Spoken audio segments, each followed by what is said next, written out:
Ya, memang pemerintah secara resmi telah mengumumkan kesembuhan pasien nomor 01, 02, dan 03 yang positif corona pada Senin sore kemarin. Dan pemerintah juga telah melakukan 2 kali tes dan didapatkan hasilnya semuanya negatif. Nah, saat ini telah tersambung melalui sambungan Skype dengan para penyintas corona. Pasien nomor 01, Mbak Sita Tia Sutami, pasien nomor 02, Ibu Maria Dharma, dan pasien nomor 03, Mbak Ratri Anindya. Good morning semuanya. Good morning. Waduh, terlihat sehat sekali hari ini. Alhamdulillah ya, Ibu dan juga Mbak. Iya. Nah, kalau kita ngomong-ngomong dulu ketika awal terdeteksi, sebenarnya gejala awalnya itu seperti apa sih, Mbak? Apa memang seperti yang beredar selama ini gitu, bahwa gejala-gejalanya seperti flu dan sebagainya itu? Oke, iya. Jadi saya mulai duluan ya. Iya. Jadi kalau untuk saya itu awalnya itu saya batuk-batuk dan demam. Batuk dan demam, kemudian stomach upset gitu, muntah juga sempat pas awal-awal hanya sehari sih, tapi kemudian ngilu-ngilu di tulang saya dan saya vertigo. Dan itu untuk flu, batuknya dan juga demamnya itu saya bertahan selama 2 minggu.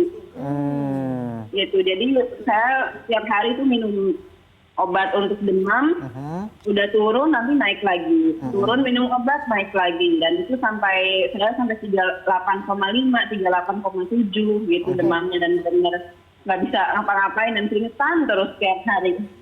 Ya itu kalau saya mungkin gejalanya paling parah dibanding yang lain. Kalau Ibu Maria dan Mbak Ratri? Iya, kalau aku sih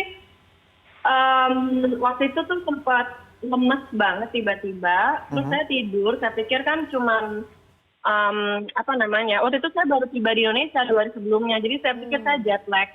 Nah, hari itu saya demam cuman maksimum tuh 37,3, jadi saya gejalanya dikit sekali, dan setelah 5 hari saya sembuh betul.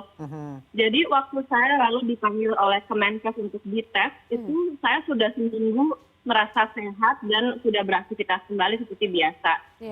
Gitu. Jadi saya gejalanya paling tidak ada.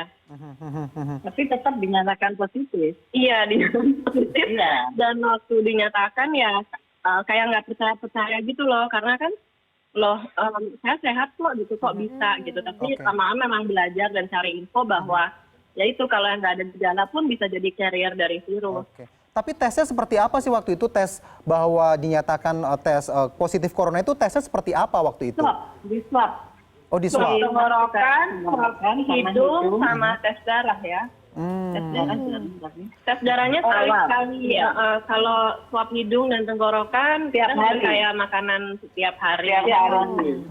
Mungkin Ibu mau ngomong gejala. Kalau saya itu saya nggak tahu kapan mulai kenanya ya, karena mulai tanggal 16 Februari saya tiba-tiba merasa lemes banget.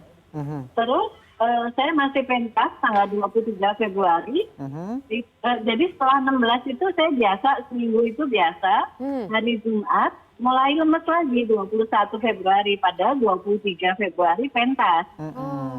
Jadi saya melakukan pentas biasa, pulang pentas lemes. Saya ke dokternya hari Kamis tanggal 27, katanya saya tipes. Kemudian saya bersama Sita berobat. Nah, Sita dengar dari itu saya kenanya bronkonemonia, kalau Ibu tipes. Tapi karena kami melaporkan itu, karena kami udah mulai nggak tenang. Waktu itu semua keluarga juga bilang dulu lebih baik diperiksa deh. Waktu awal memang saya minta untuk periksa di hari Kamis awal dirawat, karena seluruh keluarga terutama kakaknya Ibu minta terus gitu, karena kalau ternyata memang corona kan Ibu usianya yang rentan gitu. Jadi memang saya insist, cuman kan ya itu ada prosedurnya, nggak bisa asal kan. Jadi ya udah gitu. Besoknya baru saya cerita soal saya ada di 2 tempat bersamaan dengan orang yang positif corona, karena saya dengar itu. Begitu saya bilang ke dokter, langsung sangat serius mereka menanggapinya di rumah sakit yang awal. Lalu pengobatannya seperti apa, Ibu dan juga Mbak, selama di rumah sakit? Pasti jadi pertanyaan banyak orang ya. Saya dan Sita itu mengalami diinfus terus. Oh, Iya. oke. Diinfus, kemudian dikasih obat. Yang menarik 5 hari terakhir saya dikasih kukurma. Ini sangat penting menurut saya untuk semua mengetahui bahwa itu adalah temulawak. Oke. Dan itu kok yang dilalah yang diberikan oleh Pak Jokowi ke kami kemarin, jamu itu jamu temulawak. Yang di botol stainless steel kemarin itu ya Bu ya? Iya. Kita pikir ada fungsi mobil apa-apa, taunya jamu temulawak. Masih keren. Sorry, aku kalau boleh nambahin kalau pengobatannya. Jadi karena kan setiap gejala orang kan berbeda dan karena ini bisa flu ini tuh it can be mistaken for a normal flu. Ya. Jadi dokter-dokter tuh sangat cermat gitu kayak oke, orang ini gejalanya batuk, misalnya dikasih obat batuk. Sita ada bronkopneumonia dikasih nebulizer. Jadi memang penanganannya beda-beda beda-beda tergantung setiap gejala. orang ya. Jadi kalau saya sebenarnya dibanding semua yang diisolasi, itu obat saya paling banyak. Oh, oke. Karena dari awal saya diinfus, itu antibiotik itu ada yang masuk di infus, ada yang disuntik lagi ke infus, dan ada yang saya minum. Kenapa? Karena batuk saya nggak berhenti-berhenti, dan dengan semua yang terjadi itu membuat psikis saya drop. Jadi badan saya benar-benar keadaan kesehatan saya naik turun. Jadi kadang mual, ulu hati sampai sakit banget, sampai nggak bisa tidur, terus kadang muntah, tiba-tiba keringet dingin gitu karena stres. Apa Jadi yang membuat akhirnya obat saya lumayan banyak banget dan vitamin saya yang di infus itu juga banyak banget. Tapi paling tidak sudah bisa melewati ya. Ini kalau dihitung-hitung dari awal kurang dari 14 hari bahkan ya. Saya 16 hari, Mbak, jangan salah. Tunggu di isolasi. Ya. Iya, jadi kalau kami kan di rumah sakit awal tuh 3 hari. Habis itu saya diisolasi 13 hari, Ibu 16 hari ya. Oh, 16 hari. 16 hari. Oke. Nah, Jadi kemarin kan misalnya karena saya umurnya sudah cukup banyak, jadi memang lebih lama penyembuhannya. Karena itu saya ingin menyampaikan juga ke teman-teman yang sudah 60 tahun ke atas, memang harus hati-hati, tapi harus menjaga kebahagiaan hati. Karena itu yang mengangkat imun. Kalau kita panik, kita ini udah pasti drop nantinya. Oke. Nah, kan tentu saja kalau kita ngomong soal kebahagiaan pada awal-awal dinyatakan sebagai pasien corona pertama di Indonesia, tentunya kan tadi juga Mbak Sita sempat waktu konvers kemarin kan juga sempat beban psikisnya ini berat banget gitu. Sebenarnya yang dirasakan beban psikisnya itu seperti apa Mbak kalau bisa dijelaskan lebih Jantungnya lanjut? copot, Mas. Iya, kita rasanya jantungnya copot pas denger di TV. Apa sih yang bikin Mbak dan juga Ibu ini sangat berat untuk menjalani ini semua ya? Padahal kan memang ada perawatan, ada pengobatan, tapi apa yang dirasa berat dan ini juga nampaknya harus dijalani oleh pasien-pasien yang lain, ini menjadi pelajaran untuk kita semua. Kalau untuk saya yang dirasakan berat adalah yang buat saya paling berat tuh adalah benar-benar stigma dan informasi-informasi yang beredar yang salah kaprah mengenai saya dan ibu dan keluarga gitu. Jadi itu kejadiannya kan di siang hari ya kalau nggak salah waktu diumumkan di TV. Itu dalam beberapa menit tuh benar-benar semua orang menyerbu sosial media saya. Terus kemudian di WhatsApp grup yang ada sayanya semua beredar lah inisial kami, umur kami, sampai ke alamat rumah.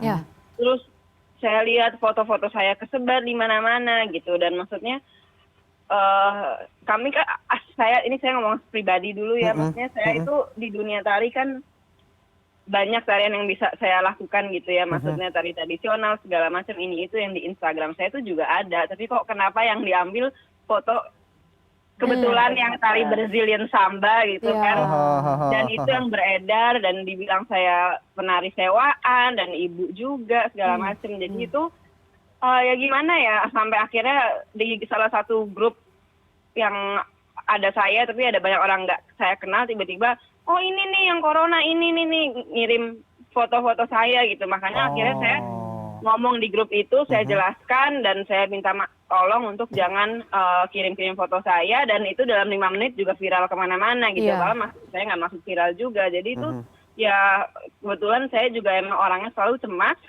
gampang stres gitu. Jadi memang pas itu terjadi bukannya membaik, saya malah benar-benar memburuk keadaan saya selama seminggu pertama gitu. Jadi pas keluarga kita heboh dan itu kan ya kayak tiba-tiba semua orang nggak, ya kita pasti ratusan ya. Terus saya tuh seharian nelpon, tanya orang konfirmasi, Pak D kita lah, sepupu kita semuanya. Dan itu tuh kayak hari itu tuh ya aku setelah nanya ke dokter, tensi darahnya ibu dan Tita langsung naik. Dan aku pun hari itu pas dites naik. Jadi kita semua malah stresnya tuh karena stres yang di luaran itu, dan kita bingungnya tuh kayak kok fokusnya malah ke identitas orang ya dan penyebaran foto, bukannya oke nih corona apa gitu sih, itu aja. Iya, ya normal ya, misalnya ini ya normalnya tensi saya tuh 120/80, ini sampai 150/140. Aku juga Tinggi banget. Aku sampai kita semua sebenarnya darah rendah. padahal kita semua darah rendah. Itu memang naik banget. Tapi pengalaman saya boleh ya. Jadi saya begitu lihat Bapak Presiden menyampaikan itu, saya rasanya jantungnya copot. Dan saya tiba-tiba mungkin karena umur ya, saya punya kesadaran bahwa ternyata kecantikan, pinter nari, anak, mobil, semua harta itu nggak ada artinya selain hubungan kita dengan Gusti Allah. Langsung saya kayak dijatuhkan ke titik nadir bahwa udah, kamu sekarang mau apa dengan situasi ini? Ya mencari Gusti Allah yang ada di hati ini, rasa ya itu akhirnya ke situ gitu. Akhirnya tenang nggak ada yang lain yang penting selain hubungan kita, agama apapun nggak usah jual beli agama, tapi yang penting ketuhanan kita yang ada di sini itu yang harus dipupuk gitu. Nah, setelah melalui ini semua begitu ya, tentu saja mungkin dari Mbak Sita, Bu Maria dan juga Mbak Ratri mungkin ada sesuatu yang ingin disampaikan, himbauankah kepada warga masyarakat atau kepada siapapun yang mungkin concern banget tentang corona ini? Iya, kalau dari kita bertiga sih itu nggak usah panik dan mawas diri, karena kan ini kan statusnya wabah nasional dan internasional. Jadi kan kita secara pribadi tanggung jawabnya bukan hanya ke diri sendiri tapi ke lingkungan. Dan itu juga sih pesannya kalau ke orang-orang yang nggak merasa sakit kayak saya gitu, ya harus hati-hati memang, karena kan kita bertanggung jawab untuk membantu memutuskan rantai penularan. Nah, apapun itu caranya, memang pembatasan sosial pasti susah karena semua orang masih harus cari nafkah. Tapi kalau kita bisa bantu support himbauan dari pemerintah dan sebaik-baiknya melakukan, kalau bisa tidak keluar rumah dan self awareness kayak oke nih alam kita kayak ayo berjemur di bawah matahari, ayo minum air yang banyak, makan sayur, buah, dan imun booster tuh penting banget. Dan ya pelihara mental sih, kalau mental turun dan pikiran takut dan hati gundah kan kita gampang sakit. Benar. Jadi stay away from all negative things dan pikiran positif. Terus jangan takut diisolasi maupun apapun aja itu, mau itu isolasi rumah sakit atau isolasi diri di rumah, karena itu artinya kita melakukan self care dan juga peduli sama lingkungan gitu. Iya, dan itu bagi yang memiliki simptom jangan takut untuk ke rumah sakit untuk dites. Karena kami juga awalnya waktu tahu kita mau diisolasi takutnya setengah mati, kita pikir bakal gimana. Tapi ternyata nggak menakutkan kok. Ya, dan perawat-perawat juga sangat baik gitu, dan semuanya fasilitasnya bagus banget. Bu Maria mungkin ada yang mau disampaikan, Bu? Kalau saya waktu self healingnya di isolasi, itu ada teman sahabat saya baik sekali memberikan buku gambar dan set. Nah, terus saya mendengarkan lagu Ave Maria, lagu klasik, terus saya mengekspresikan diri, itu healing yang bagus sekali. Maksud saya, sekarang banyak himbauan bahwa anak-anak diliburkan 2 minggu. Itu jangan terus kemana-mana, justru kembali ke diri, kembali ke keluargaan, kembali berkegiatan bersama keluarga, kreativitas ditumbuhkan, melakukan hal-hal yang selama ini tidak bisa dilakukan karena sibuk cari uang. Hubungan sama anak-anak, berkreasi, bermain bersama, itu jadi sesuatu yang kita memperkuat diri kita dan keluarga. Jangan Oke. terus Nampaknya kepikiran harus rehat dari kemana-mana. segala Oke. kegiatan. Ini juga ada positifnya ya, Ada bonding positifnya, bersama dengan bonding bersama keluarga. keluarga. Terima kasih banyak Ibu Maria, Mbak Sita dan juga Mbak Ratri sudah bergabung bersama kami di Good Morning. Selalu sehat Ibu, jangan lupa minum kurkuma katanya ya. Itu dia Baik, tuh. itu tadi perbincangan kita bersama dengan para penyintas corona ya, gitu. Semoga kita berharap kesembuhannya terus terjaga gitu, kesehatannya.